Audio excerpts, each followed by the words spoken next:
How's it going? Today's video we'll be going over Ahri. So I'm just gonna go into training tools to show you, how her mechanics are and some of her combos. I'll show you the typical runes I would first. Cheap shot to pair with your. You can go cheap shot if you want to play early, and you pair it with your charm. Or you can go sudden impact if you want to get a little bit more damage later on when you have your ulti. Eyeball collector, ravenous hunter to give you some more sustain and lifesteal. Certain matchups that you rely on Zonia, I can go ravenous hunter. Genius hunter. And then the ultimate hunter just feels lackluster. Secondary, I typically go mana flow. If I'm against AEP assassins, I can go nullifying orb, such as Fizz or Diana. And Transcendence just for more CDRs. I usually go attack speed to help with the farm, and then these ones will be I go either armor or MR based on my lane opponent. Won't you trust me? Summer skills are flash and teleport. I know a lot of people like Ignite. I don't necessarily play for the lane kill pressure. I'd rather take the teleport for the cross map plays. It also is a way to play her later on when she can be a side lane player because of her maneuverability. So it lets you put pressure on one side of the map and then still be able to join team fights on the other side of the map.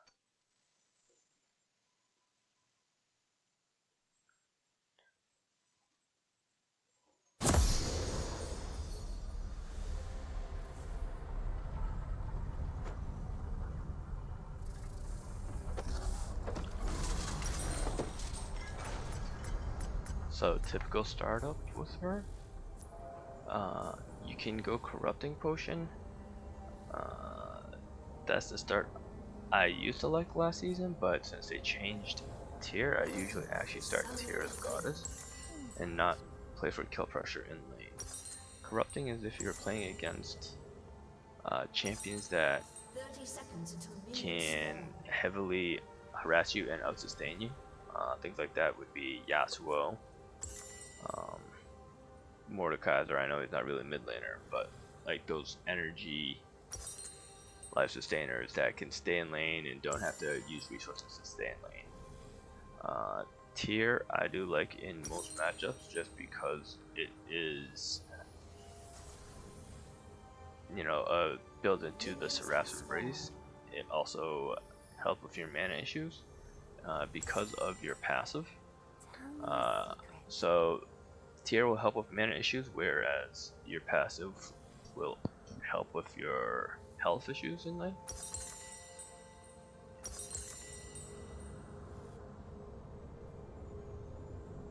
Okay, so you have her skills. Skill order I like to go is Q, E, W max. Q is the main damage, so that's why people like leveling that up. I like going E second just to increase the duration of the charm. I know typically people go W second just because it's more damage, but I do like the increased duration. Makes it easier to confirm both the go out and the return on the Q. Okay, so let's see here. Typically your combo is pretty easy. Let me just mark some totems.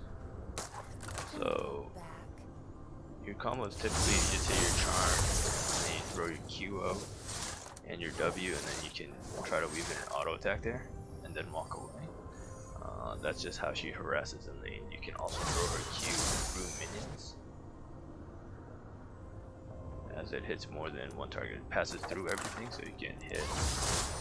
So if this was a minion and then I'm trying to hit the enemy champion while he's going up to CS, I can throw it in his path, maybe tip it and walk away. So she is just heavily skill shot reliant,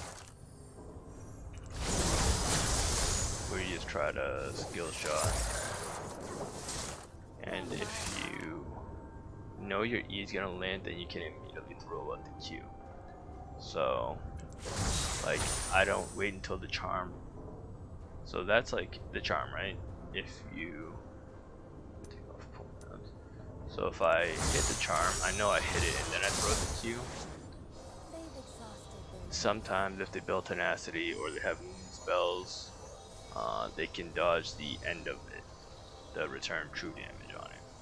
But if I go, I know it's gonna hit, and I need to throw out the Q. Just because of how they're pathing, they have no way to dodge it. Then they automatically take a chunk. They get hit by both the go out and coming back in.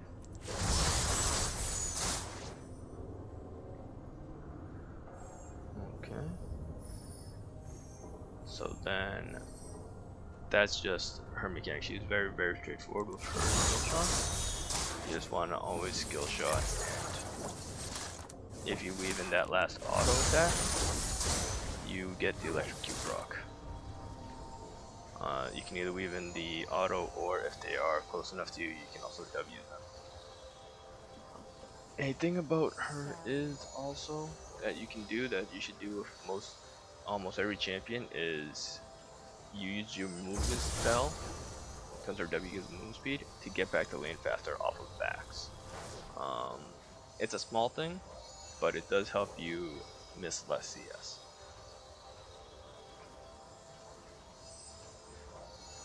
So then her ulti is the 3 dash. That also, the main use of it is to reposition in a fight, not necessarily to do additional damage. So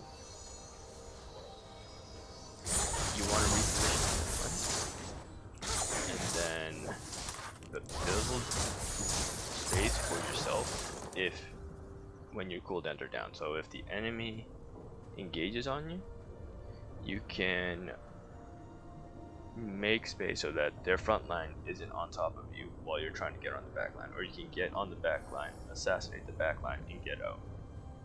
So let me see here. So say that this is the standard layout. First.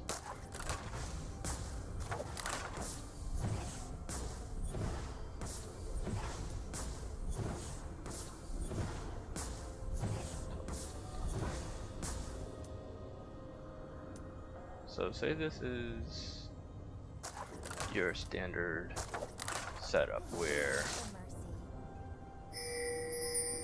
these two are the enemy front lines. Say it's like Sejuani or Nautilus or any front line that you don't want to waste your burst on, and then these are the enemy backliners. So you typically don't want to square up as Ahri.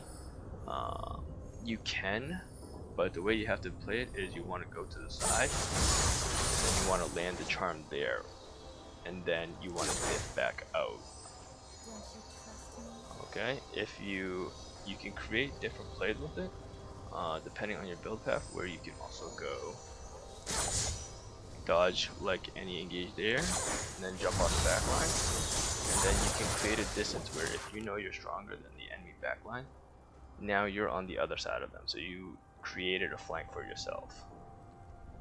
Say the same situation here, and this can also happen in lane, is the enemy backline's here and you're coming from an angle, you can dash, land a charm, and dash over a wall. And then you wait for the cooldown to come back up, and then you'd be able to go back in. Let me show you that with the actual cooldowns. So I'm coming from an angle, this is my target. These are the enemy frontliners. I can go, and then I dip out, waiting for my cooldown. This thing lasts for 10 seconds. And then I can then go back in and go. And that's if I have to keep bursting. I stood still here because typically I'd be positioning around them, depending on where they are, depending on where they're moving. So if their front line is coming through this way, I can either go up this way if I have a tower here. If I don't, I can dip into the jungle here. So because she is highly maneuverable, she gets in and out and she plays like a skirmish style. Okay, so then we will talk about her build path now. Typically, people look at Leandries and Ludens. Everfrost was, if Everfrost is just a lackluster item, you should really never build this because of the changes to it. They tried to make it like old GLP, but GLP was just better, and you had Twin Shadows and you need Glacial Ahri. All those, you know, if you take Glacial now, this is the only thing I think that can proc it. There's no more Twin Shadows, so you lose out on that a lot. So these are the typical two that people look at. I do, however, like Night Harvester. Your turret has been destroyed. The reason I like Night Harvester is because it does add a lot of burst damage, and it scales up. So technically, the flat damage on it will do more than Ludens, and it does have more like a little health on it, but it's like a skirmish style. So Ludens will give you penetration, but Night Harvester will just hit harder. I would go Night Harvester only if I'm looking at least 3 very squishy champions. Like you're looking at squishy duo bot in like mid, and even if the jungler is not a tanky frontline or their top laner is. Then you could go Night Harvester if you snowball the game. Then you just be able to snowball the game and play from the head. Night Harvester's damage will start to fall off if the enemy team starts building MR, which is typical of tanks and rulers, which is when I would go Leandries. So it's up in the air against what the enemy team comp is. My build path, I rush the mythic first, then your secondary item can be, depending on how much money you have. You could have bought a Dark Seal if you didn't have the components for the mythic right off the bat on certain back timers, and then you can go either into finishing your Archangel staff. By the time you build this, because of the change to the tier, this should fully be stacked up. They've made it so that it stacks or changes at 360 mana, and you get mana for hitting minions. So this is why I like starting this, as it just helps you stack it faster so that when you buy it, you can automatically get the upgrade for it. The third item, so the second item is a toss-up. If you need damage because you're really far ahead, you can get Archangel Staff. If you are playing more of a skirmishing hit and run, and your job is to take like extended fights where you can't burst down people, you can go Zhonya's. Zhonya's allows you to play very, very back and forth, meaning prolonged fights, so that your team can potentially make a play on top of you. This is good if you have certain team comps that are, this is like more outplay style, so this also pairs really well if you have Darksail stacks, so that you can keep your Darksail stacks and or Magi stacks. So what you can do is you land your typical charm. Let me see here.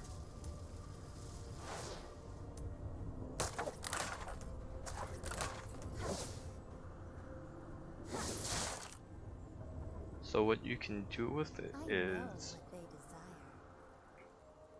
if the enemy team is pushing in and you are strong enough to, your team is strong enough to fight, so will say this is the enemy front line. These are the enemy backliners.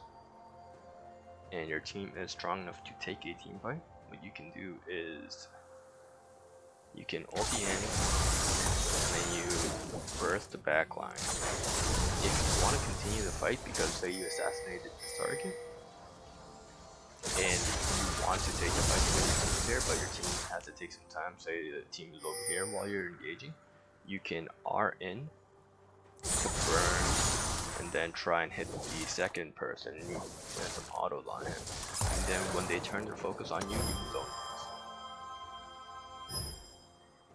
If you zone this early enough, you can actually get an last dash out. So it'd be zone is there when they turn on you, and then you can dash out, buying you some space here. So you got to make use of all your dashes.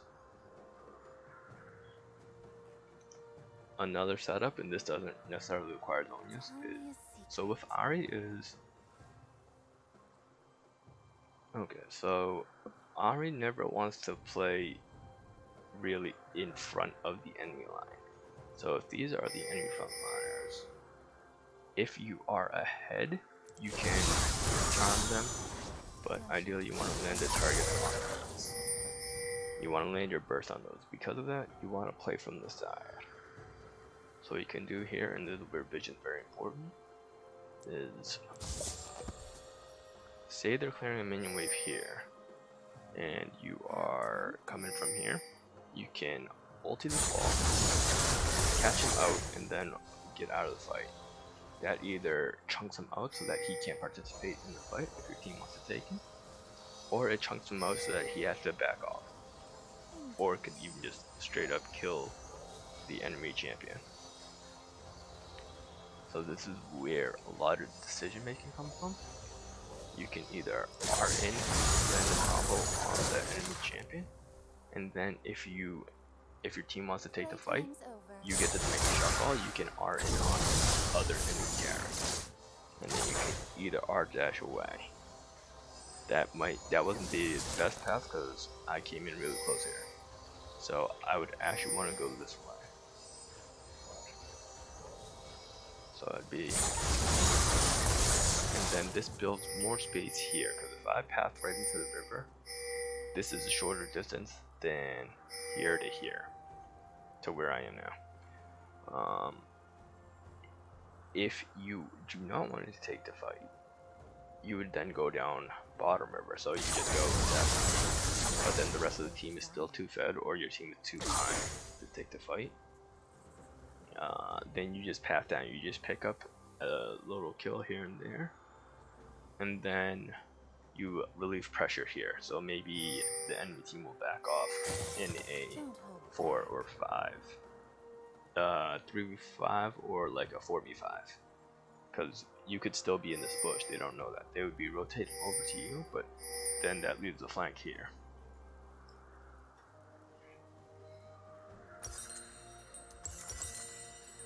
So because of Ahri's mobility, she's also a really strong split pusher.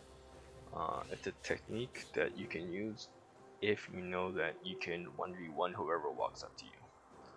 That's why I like taking TP. She has the outplay potential. So if you are pushing bot lane and say you already took mid tier tower, or it's mid game, and there's no other towers left, you can be sitting in a side lane.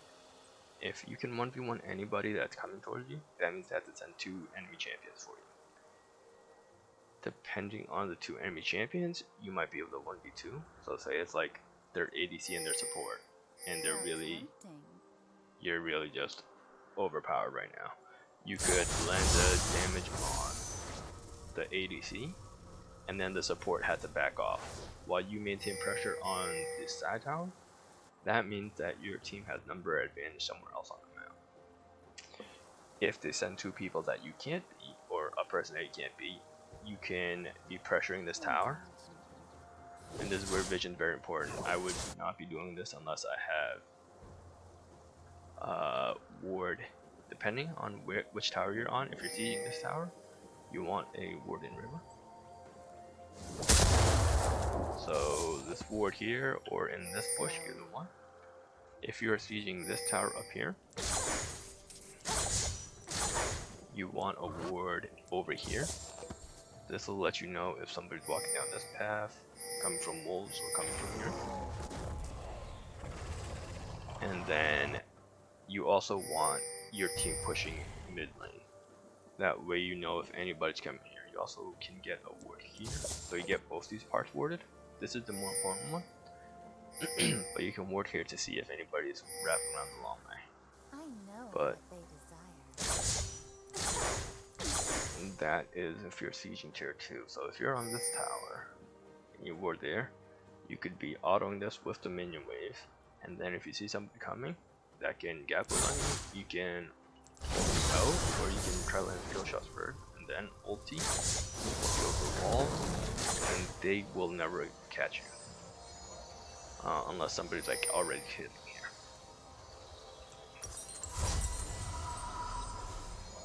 So that is how I personally like to play Ahri. In my opinion, she's not the best team fighter, so that's why she has to be in the side lanes. The issue with being in side lanes is you have to know how to use your TP, because if I'm saying pushing bot and Baron is up, I have to be able to join that fight. Ideally, I want them to rotate 2 champions to me while my team's on Baron, and then I can back off as soon as I get this vision on them. I see them rotate, I back off, I can TP, we have a 5v3 at Baron. That should almost automatically be Baron secured for your team. Same thing on the reverse side, say Dragon is up, then you'd be in the top lane doing the same thing. You'd be pushing this tower. So if you're pushing top lane tower, tier 1, you want a ward in river here.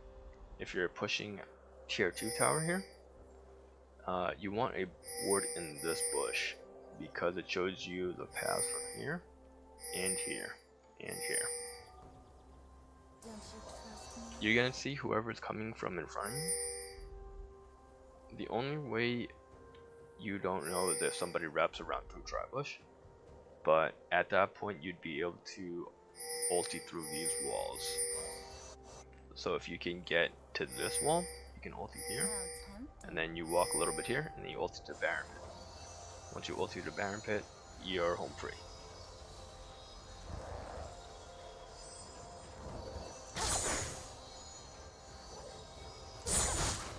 And if anything, you always take the blast cone before you ulti, or over ultiing, unless it, you know, jeopardizes your life. So, say I'm here, say I started here, I'd go ulti here, walk here, blast over so they cannot follow you, and then you ulti away, and you just build more distance.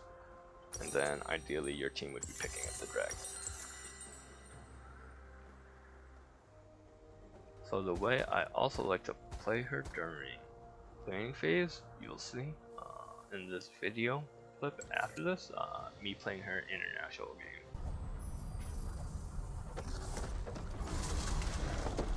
So here is one of my rankings in which I played Ahri, just to demonstrate what we were talking about in the video or in the section before. So I'll turn off, I'll have the camera on myself, and then I'll have the fog of war toggled for myself, or for my team, so there's no, you know, god eye vision. That way I can talk through what, you know, the thought processes of fog of war and what my map movements are.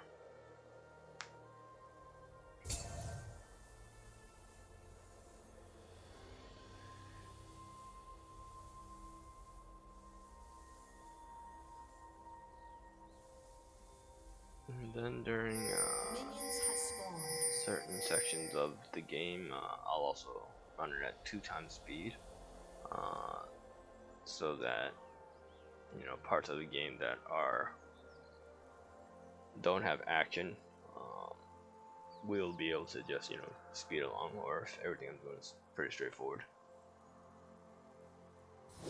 So see here, I'm landing against the Fizz.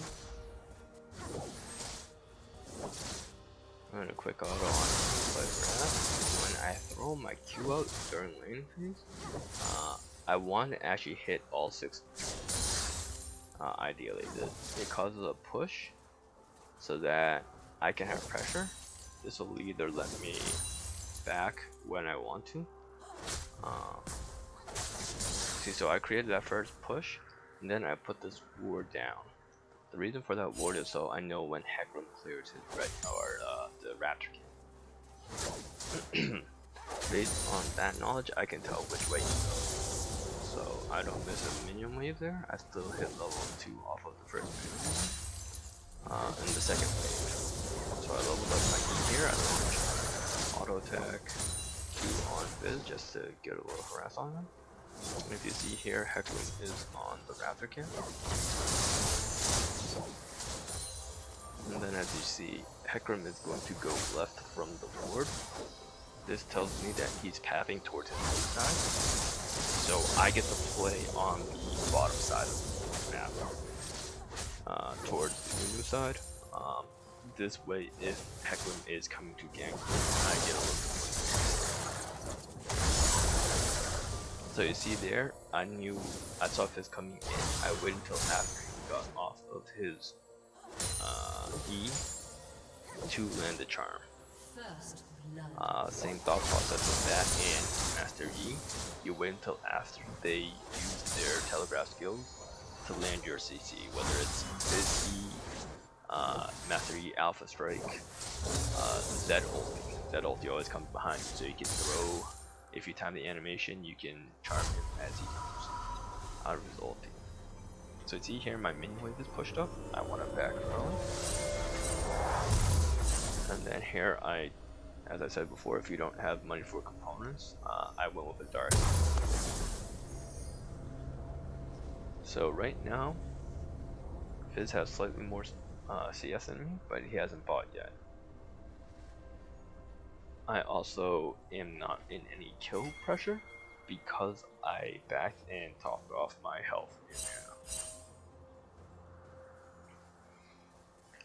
So then I come back to lane. I just casually rolling a ball over, and you see Hecarim here. As Nunu rolling the ball, put Hecarim on the map, so then it's trying to happen with it. Force out Hecarim's ghost. Let's go back to CSing. So right now I'm creating a small freeze, which means that Fizz has to play on my side of the map. It's not going to be a long one, but that's why I'm not casting any abilities to push the wave. So if I clear the wave right away, it means that Fizz can CS the wave under his tower and catch it. So now I have a stacked mini wave. So now I'm trying to push the next wave in. The reason for that is you're hoping Fizz drops CS under the tower, because this is looking at like 10 minion or range minion. I take this chance to just take a ward or put a ward out.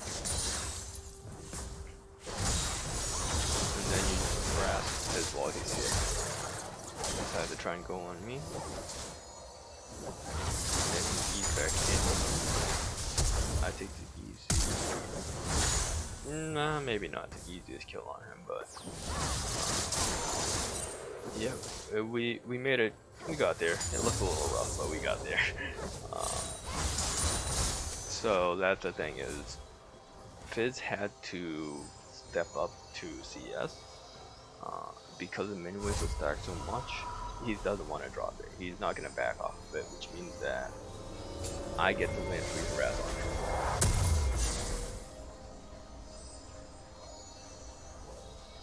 Fizz did make a slight misplay there. I believe if he just straight up E'd onto me to dodge my charm, I would have just died. I looked bot, we made a huge play, but they walked in the bot lane walked into the river. So see there, I R'd over the wall to sandwich the Jin. And off of that back, I got double ammo to work towards. I'm going towards a Night Harvester this game, just because Camille is a bruiser, but she isn't tanky. So she has a lot of like sustain and shielding, but she herself is not fully tanky. And then Jin. So these are champions that I want to jump most, because in an extended fight, I don't necessarily.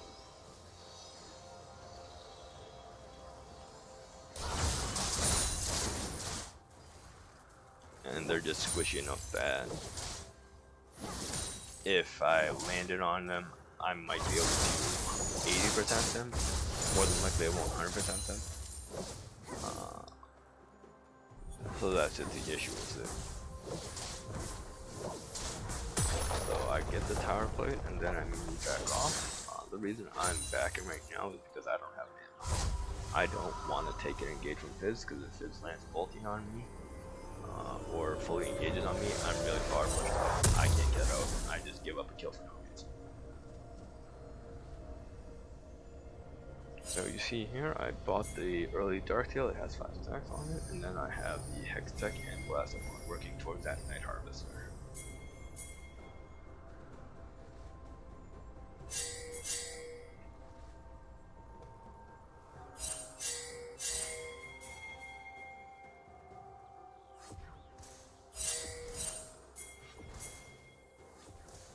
So I see Fizz is walking top side, so that's why I'm trying to see if I can help Noon.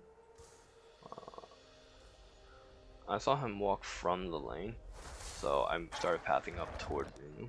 Now I have him sandwiched. I don't want to be the one to face check him, so I'm kind of just stuck here. Nunu goes back in and face check him. This is when I can command him. See, I should have waited until after he got off the to E him and charm him. I was just hoping I could hit him because I came out from fog 4.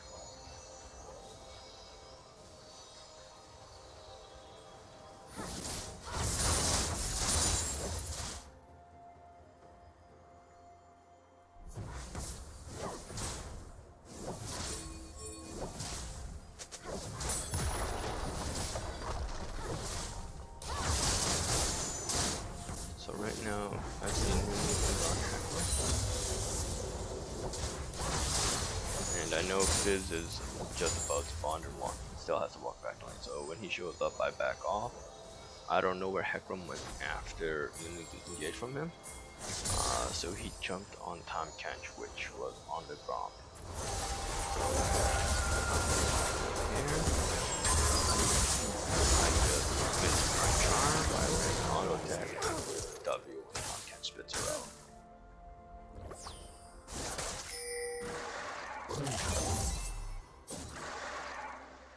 So I put that ward there in case Fizz rotates over on the wrist scuttle. He's into me, I rolled the charm on him. I held off on that charm, so see, there was a slight delay on me. Sorry, I landed the charm, but there was a slight delay on me shooting up at you, which is why the return damage didn't hit.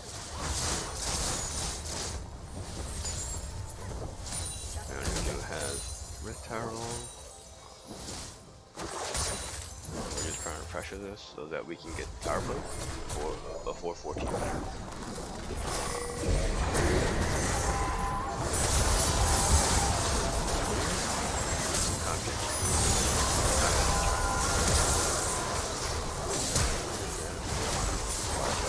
I don't have mana. I can only contribute with auto attack. I see my mana is charging up, and I only have enough mana for W or I wait until I can eat the Camille so I can land the charm on her, so that I guarantee her death. If I press W, I have enough to give in that fight. So I waited for my mana for the charm and CC her, which is how we caught Camille at the end.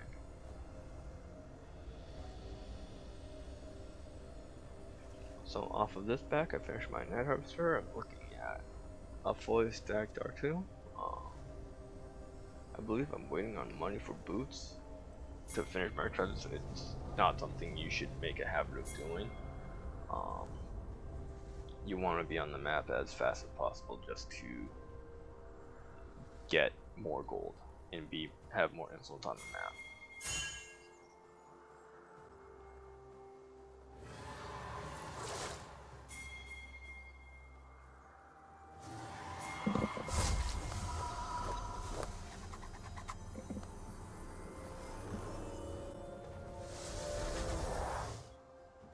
So then here, if you saw it, we had a ward in that I saw walking through toward the wall side, which is where I'm pathing to.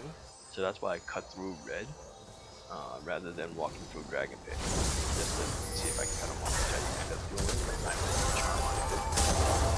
Too.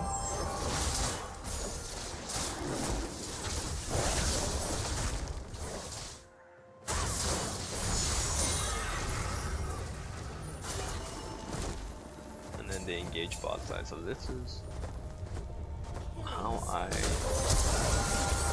perception on how to play Ahri for anyone you are ahead. You need to be able to spread your pressure to other parts of the map. That Braum thought he was safe, got picked off. Biz was rotating bot to try and jump. My bot and got almost picked off.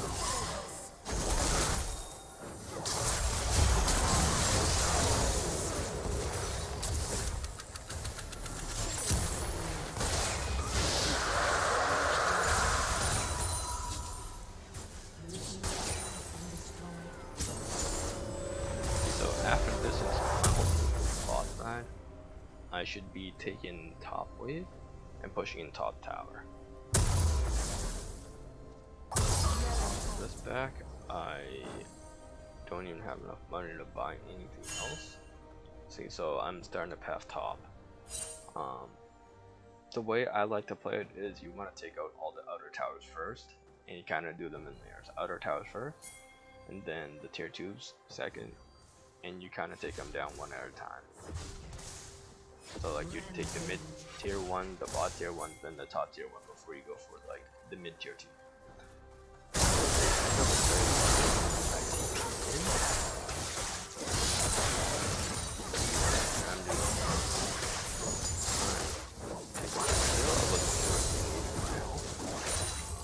I'm willing to commit to that no matter what. You just want to make sure that your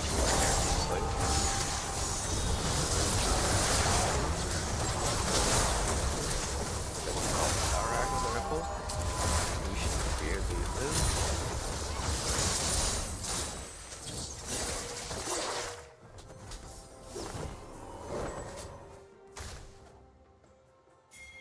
And then you see, I want to play around top side. I want that top tower so that they have less foothold on the map.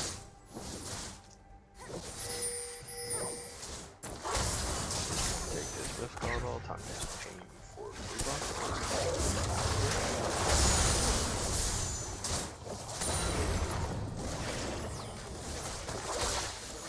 Minion wave crashes and top tier tower.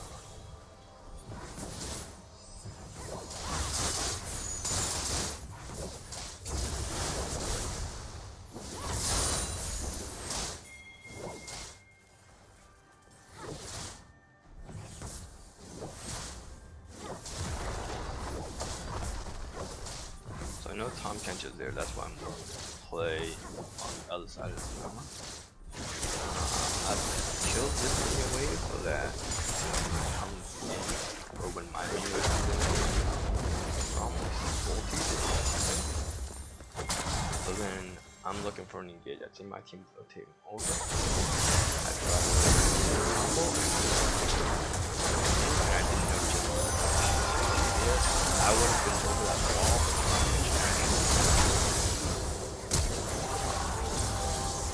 I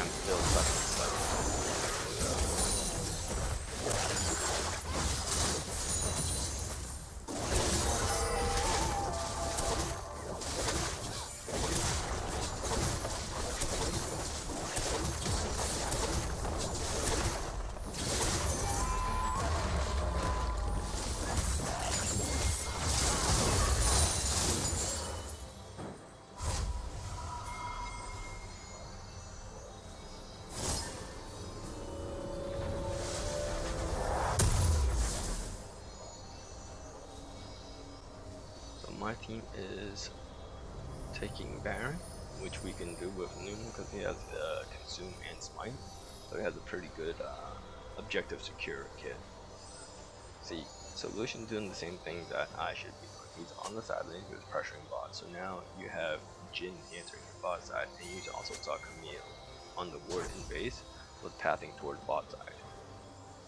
We end up getting the Baron. Oh sorry, it's not even Baron yet, it was a Rift Herald. While they were playing around bot side for Lucian.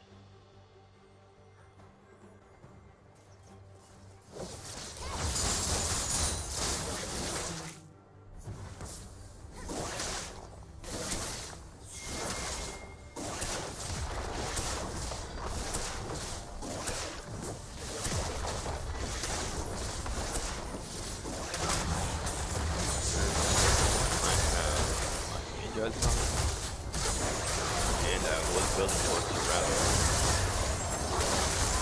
You see there, I will be the fight.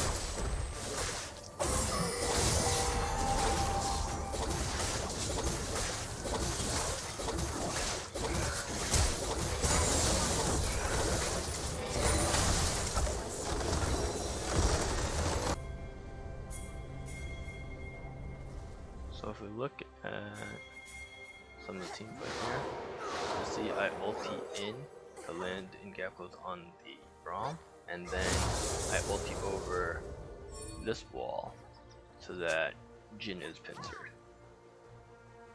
So breaking down some of the team fights, this is when we were calling the Rift Herald mid.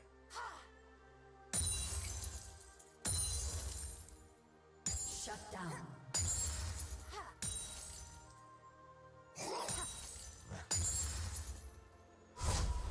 We call the Rift Herald in mid lane, just try to get this first tower going.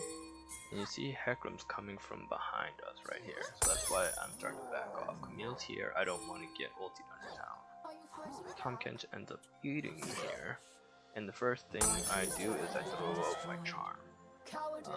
The most important thing in that situation is to CC, and then I can throw out the damage after.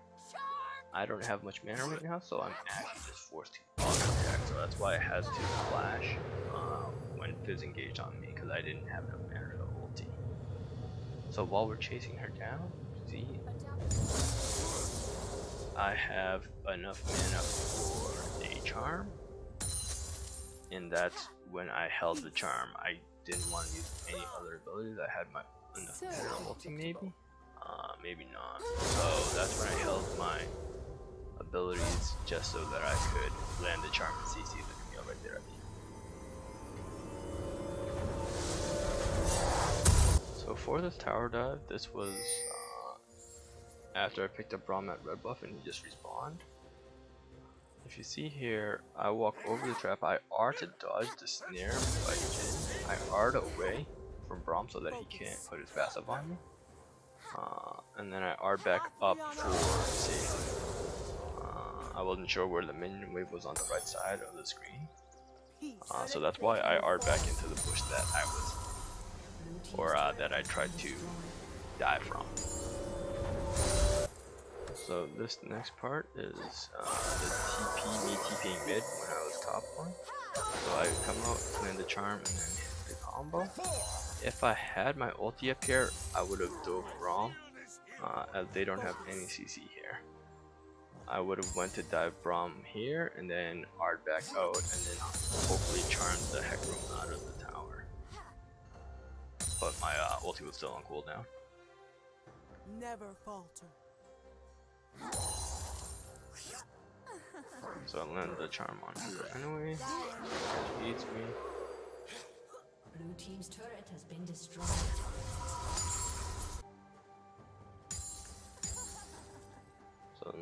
final fight we have is after we take down the top tier town, Team's turret has been destroyed. or top tier 1. And you see here, I'm looking to prioritize Camille because she's the damage. So I try to R in and charm her. She easy way. If I knew Jin was there, I would have charmed her. So that's when I R back to build base. Now I'm gonna R over here, wait for my cooldown, and then potentially flash back over. Tom Kench ends up eating me, so I'm still on the side, saving me a flash. So now I'm targeting Jin because Jin's really out of position. Braum has to step up to save him, but he gives up his own life, and we actually end up getting Jin back.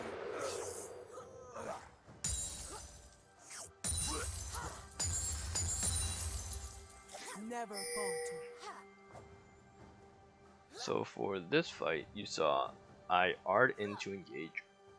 My second R was disengage, and then my third R was going to disengage again. That third R could have been to engage again if my cooldowns were up.